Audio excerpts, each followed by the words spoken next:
Have you ever wondered why the same English language sounds so different in the US and the UK? Why do Americans say schedule one way and the British say it another? In today's video, we're going to explore the beautiful and sometimes funny differences between the American and British English accents. This will be easy to follow. Whether you've spoken English all your life or are just curious, you'll enjoy this simple, clear journey into how the same words sound worlds apart. Part 1. A brief history of the English accent. To understand the difference between American and British English accents, we need to travel back in time. British English is the original form, the foundation of what we now call the English language.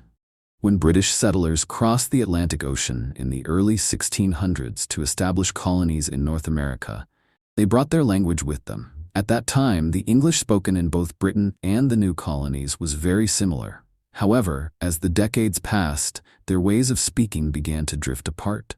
Think of it like two cousins who start out the same but grow up in different cities, surrounded by different people, cultures, and experiences. Naturally, their habits change. The same happened with English. In fact, in the 1700s, many Americans still sounded more British than they do today. But as America welcomed immigrants from all over Europe, and as distance from Britain increased, the language began to evolve. Regional accents formed, pronunciations shifted, even social trends played a role.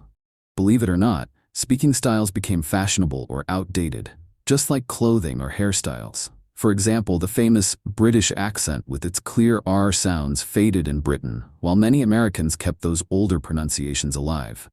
The accents diverged, and history took its course. Part 2. The main accent difference, rhotic versus non-rhotic. Here's one of the biggest differences between American and British English. Americans usually pronounce the R sound clearly. This is called a rhotic accent.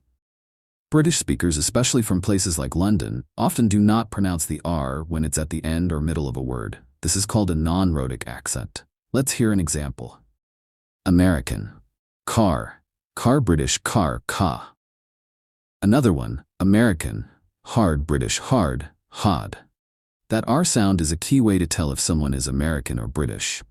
But keep in mind, not all British people drop the R. Some areas in the UK still pronounce it, and not all Americans speak the same way either. There are regional accents in both countries, but this R sound is one of the clearest signs. Part 3. Vocabulary and word stress. Another difference is how words are stressed and spoken. In American English, people often stress different syllables compared to British English. Let's take a word like garage. American, garage, British, garage. Or the word advertisement. American, advertisement, British, advertisement. It's not wrong, it's just different. Same word, different sound. Like hearing two singers sing the same song in two styles. Part 4. Pronunciation of common vowels. Now let's focus on one of the most noticeable differences. Vowel pronunciation. Vowel sounds are at the heart of most English words, and even slight variations can completely change the way a sentence sounds. Take the word bath as an example.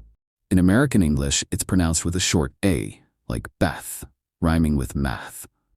But in British English, especially in the south of England, it's often pronounced bath with a longer, more open A sound, similar to father. Another good example is the word can't.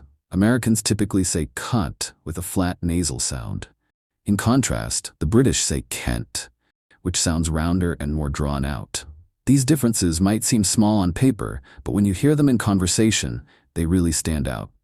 Over time, small shifts in vowel sounds have become strong markers of regional identity. They're like musical notes in a language's melody. Just as different spices can completely change the flavor of a dish, these vowel variations shape the unique taste of each accent. That's why the same language spoken by two people can sound so charmingly different simply because of how they say their vowels. Part 5. T-glottalization and flapping. Here's something you may not have noticed before. In some British accents, especially in London, people don't always pronounce the T sound clearly. It becomes what we call a glottal stop. So instead of saying butter, some British people say air.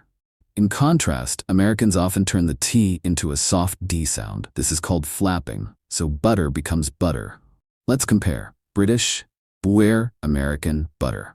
It's the same word but totally different rhythm. Part 6. The influence of media. Why do many people around the world understand the American accent more easily? One reason is Hollywood. Movies, TV shows, and music from the US are everywhere.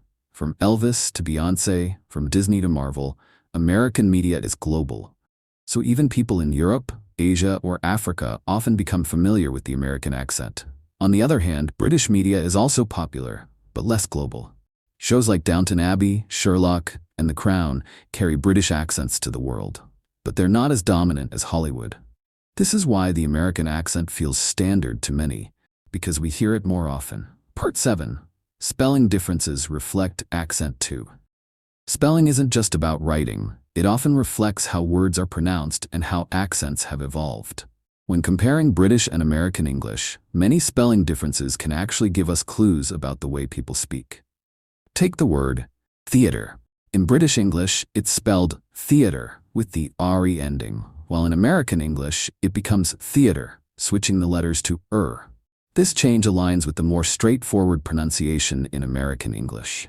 Another common example is colour versus colour. The British version keeps the U, preserving older English roots. American English, influenced by simplification efforts in the 19th century, especially by Noah Webster, drops the U to streamline spelling, often to match how the word sounds when spoken. Interestingly, some words keep the same spelling on both sides of the Atlantic, but the pronunciation changes. Consider the word schedule. In Britain, it's commonly pronounced schedule, while in the US it becomes schedule. Even though the spelling stays the same, the sound reveals regional influence. These subtle shifts in spelling and pronunciation show how written language and speech grow together, but not always in the same direction. Over time, they shape the character of each version of English. Part 8. Regional accents within each country. When we talk about American and British accents, it's important to remember there isn't just one American accent or one British accent. Each country is home to a rich variety of regional accents, each with its own rhythm, pronunciation, and personality. In the United States, for example, a person from Texas may say, "I'm fixin' to go to the store," drawing out their vowels with a warm Southern tone. Meanwhile, someone from New York might say, "I'm going to the store," dropping the R and speeding up their speech. Britain is just as diverse. A Northerner might say, "I'm off to shop," using shorter vowel sounds and skipping certain syllables. In contrast, someone speaking received pronunciation, often associated with the royal family and the BBC, would say very clearly, "I'm going to the shop."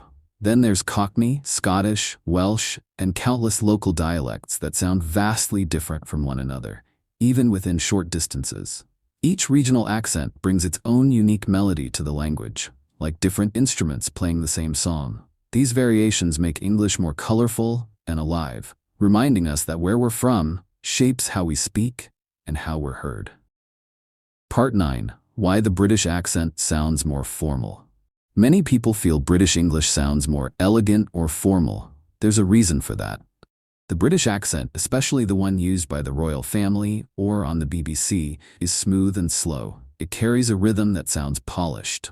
This is often called received pronunciation. It's used by news anchors, actors, and sometimes politicians. American English is more casual, faster, and sharper in tone. This gives it an energetic and friendly feel, but not always formal. Neither is better. They just serve different moods. Part 10. Funny confusions and misunderstandings. Because of these accent and vocabulary differences, funny things happen. For example, in America, pants means trousers. In Britain, pants means underwear. So when a British person hears "I like your pants," they might blush. Or chips in the US are thin and crunchy. Chips in Britain are thick, what Americans call fries. Or rubber in the US can mean a rubber band. In Britain, it means an eraser, but in the US it also has a very different meaning. These small differences can cause big laughs. Have you noticed that many British singers sound American when they sing? Even the Beatles or Adele can sound American on a song, but speak British in interviews. That's because singing softens the accent. The rhythm of music changes how vowels and consonants are delivered. And American pop culture has influenced global music style, making the American sound more neutral when sung. So accents often disappear when the music starts. Let's look at a few common words that sound very different in American and British English. First up, tomato. In America, people say tomato. In Britain, it's tomato.